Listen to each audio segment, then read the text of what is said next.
The sunlight hitting our Manhattan penthouse felt like ice. I stood in the kitchen, the smell of fresh coffee filling the air. For 5 years, I had been the perfect wife. I cooked, I cleaned, and I supported Mark's every dream. I stayed in the shadows so he could shine. But today, the shadow felt darker than usual. Mark walked in. He wasn't wearing his pajamas. He was in a $3,000 suit I had secretly paid for through our joint account. He didn't look at me. He looked at his reflection in the window. Without a word, he tossed a thick white envelope onto the marble counter. The sound of the paper hitting the stone echoed like a gunshot. "I want a divorce, Elena," he said. His voice was flat, devoid of any emotion. I stopped stirring my coffee. The spoon clicked against the cup. "A divorce? Mark, we were planning a vacation for our anniversary next month. What happened?" He laughed, a cruel, mocking sound. "Look at you, Elena, you're just a housewife. You spend your days at the florist or reading books. I am a senior analyst at Vanguard Tech. I am moving up in the world. I need a woman who matches my power. I need a queen, not an anchor." I felt a sharp sting in my chest. An anchor? I was the one who made sure he never had a bill to pay. I was the one who used my family's secret influence to get him his first interview. "Is there someone else?" I asked softly. "Her name is Victoria," he said, his eyes lighting up for the first time. "She's the CEO of Vanguard. She's a billionaire, a visionary. She sees my potential.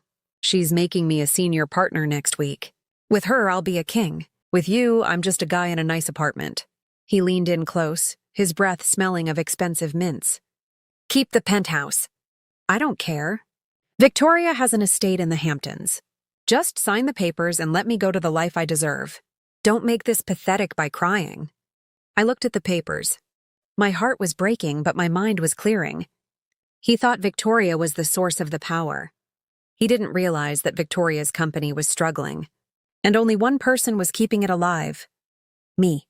"If this is what you want, Mark, I won't stop you," I said. I picked up the pen. With a steady hand, I signed Elena Vance. "But remember, once I am gone, the support you've had for 5 years disappears too." "I don't need your support, Elena. I have Victoria," he snapped. He snatched the papers and walked out, slamming the door. I stood in the silence, took a sip of my coffee, and picked up my phone. It was time to call my lawyers. 3 days later, the housewife was gone. was officially retired. It had been replaced by a cold, hard focus. I stood in front of the Vanguard Tech headquarters, a massive glass tower that seemed to touch the sky. I knew this building well. My grandfather had built it. I wasn't wearing my casual sweaters today.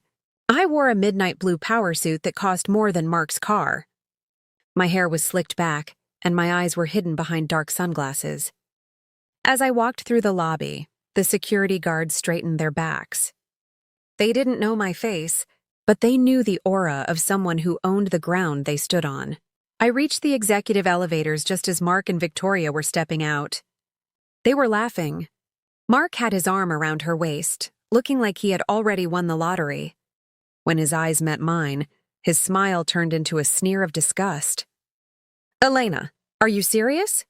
Mark shouted, loud enough for the interns to hear. "I told you it's over. Are you stalking me now? Security! Get this woman out of here before she makes a scene." Victoria stepped forward. She was beautiful in a sharp, artificial way. She looked at my suit, then at my face. "So this is the ex-wife?" she asked Mark. Then she turned to me. "Listen, Elena, I understand you're hurt. But Mark is a high-level executive now. You're just an embarrassment to his new image. We are about to sign a $200 million funding deal with Nova Capital. This is the biggest day in this company's history. We don't have time for your drama." The lobby went quiet. People were recording on their phones. Mark stepped closer to me, his voice a low hiss. "Go home, Elena. Go back to your flowers and your quiet life. You don't belong in a place like this. You're jobless, you're nothing, and you're ruining my career. If you don't leave, I'll have the police remove you." I didn't move. I didn't blink. I looked at Victoria and then back at Mark. "You think you're signing a deal today?" I asked. "The biggest deal of our lives," Victoria said proudly. "Actually," I said, pulling a black digital tablet from my bag, "the deal is currently on hold. Because the owner of Nova, Capital has some concerns about the leadership of this company. Mark laughed so hard he almost choked. You?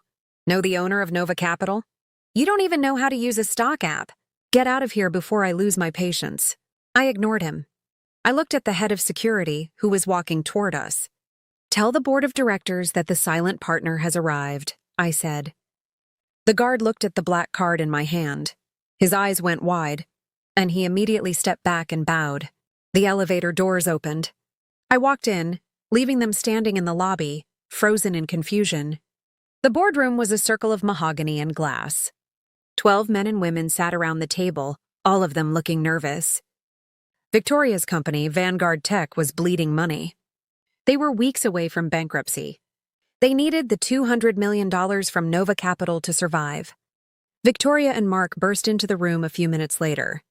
Victoria was trying to look professional, but her hands were shaking. Mark was still angry, his face red.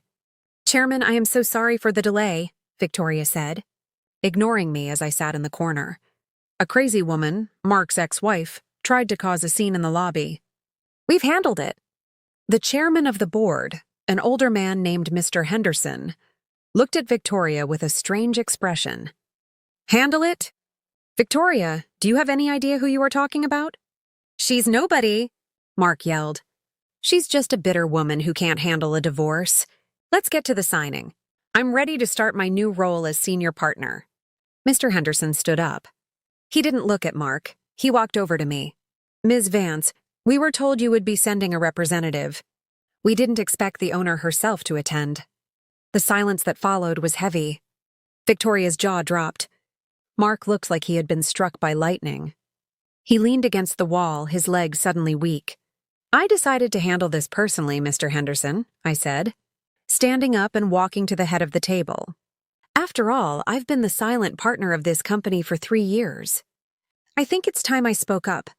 I sat in the CEO's chair. Victoria was still standing, her face white. Elena, you? You are Nova Capital? That's impossible. You're just... Mark said you were... Mark says a lot of things, I interrupted. He told me I was an anchor. He told me I was jobless. He told me I had no ambition. But while he was out having expensive dinners on my credit card, I was building an empire. I chose to stay silent because I wanted to believe my husband loved me for who I was, not what I owned. I was wrong. I opened the file in front of me. The $200 million investment is ready. But I have spent the last 48 hours looking at the internal reports, and I see a proposal for a new senior partner position for Mark Stevens, a man with no experience, no loyalty, and clearly no judgment. I looked directly at Mark. He looked like a ghost. He tried to speak, but no sound came out. The king had lost his crown before he even got to wear it. Elena, please, Victoria started, her voice desperate. We can discuss the management. Mark is... He's talented. He's the reason you thought you had a connection to my family's money, I said, cutting her off. Let's be honest, Victoria. You didn't fall in love with Mark for his mind. You fell in love with the image he projected, the image I paid for. But now that the truth is out, let's look at the numbers. Vanguard Tech is failing. If I don't sign this check today, your company closes its doors by Friday. Every employee loses their job. You lose your reputation. Victoria looked at the check on the table. Then she looked at Mark. The romance in her eyes died instantly. She was a shark and she knew a sinking ship when she saw one. What are your conditions? Victoria asked, her voice trembling. One condition, I said. I want a full restructuring. I want Mark Stevens fired immediately. No severance pay. No recommendation. I want him banned from this building and every other building owned by the Vance family. And Victoria, if you ever speak to him again, the funding is pulled. I don't invest in people who associate with garbage. Elena, you can't do this. Mark finally found his voice. He ran toward the table. We're still married. This is half mine. I'll sue you for every penny. I pulled a second envelope from my bag. Actually, Mark, we aren't married. You were so eager to leave that you didn't check the fine print on the papers you snatched from the kitchen. I had my lawyers fast-track the filing the moment you walked out. And as for my money? You signed a prenuptial agreement 5 years ago. You get nothing. Not the penthouse, not the cars, and certainly not a job. Victoria looked at Mark with pure hatred. Security! She screamed. Get him out of my boardroom, now! Two large men grabbed Mark by the arms. He struggled, he shouted, he begged. He looked at Victoria, but she turned her back on him. He looked at me, his eyes full of tears. Elena, wait. I made a mistake. I love you. I was confused. You weren't confused, Mark, I said as they dragged him toward the door. You were greedy, and greed is a very expensive emotion. Enjoy the walk home. I hear the subway is crowded this time of day. Heavy mahogany doors slammed shut, and for the first time in 5 years, I felt like I could breathe. The sun was setting over New York City, turning the sky a deep shade of orange and gold. I stood on the balcony of my penthouse, the same place where my life had fallen apart just days ago, but it didn't feel like an end. It felt like a beginning. My phone was buzzing constantly. It was Mark. Elena, please pick up. I'm at a motel. My cards are declined. Victoria won't answer my texts. I have nothing. Please, I'm your husband. I deleted the message. Then I blocked his number. He wasn't my husband. He was a lesson I had finally learned. He didn't love the woman who cooked his breakfast. He only wanted the woman who could buy the world. And since he couldn't tell the difference, he didn't deserve either. A few minutes later, my assistant walked onto the balcony. Ms. Vance, Victoria Sterling is on line 1. She's asking if you'd like to join the board. Meeting tomorrow morning to discuss the new direction of Vanguard. I looked out at the city. Tell her I'll be there. But also tell her I've started the process to buy out her remaining shares. By next month, I don't want to be her partner. I want to be her boss. Understood, ma'am. Also, Mr. Stevens is downstairs in the lobby. He's begging the doorman to let him up just to grab his lucky watch. I smiled. It was a $50,000 watch I gave him for his birthday. Tell the doorman to give the watch to the first homeless person he sees on the street. Mark doesn't need to know the time anymore. His time is up. I turned away from the view and walked back inside. The penthouse was empty, but it didn't feel lonely. It felt clean. I had spent years making myself small so a man could feel big. I had hidden my intelligence, my wealth, and my power just to keep a happy home. But a home built on lies is just a prison. I sat at my desk and opened a new file. It was a list of charities I wanted to fund, real organizations that helped women find their feet after bad situations. My revenge wasn't just about taking away Mark's toys. It was about taking back my life. As I closed my laptop, I realized something. Mark called me an anchor. He was right. An anchor is heavy. An anchor is strong. And when an anchor drops, it stays exactly where it belongs. While the rest of the ship drifts away into the storm, I was the anchor, and I was exactly where I needed to be.